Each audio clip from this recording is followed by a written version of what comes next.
Good morning guys. Good morning naman sa mga followers.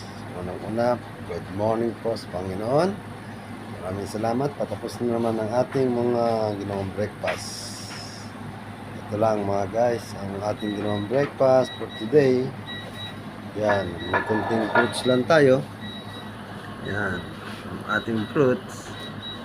Ginawa natin ng konting ibon. Yan.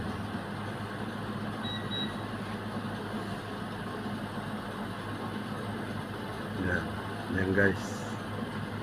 May cheese. Yan.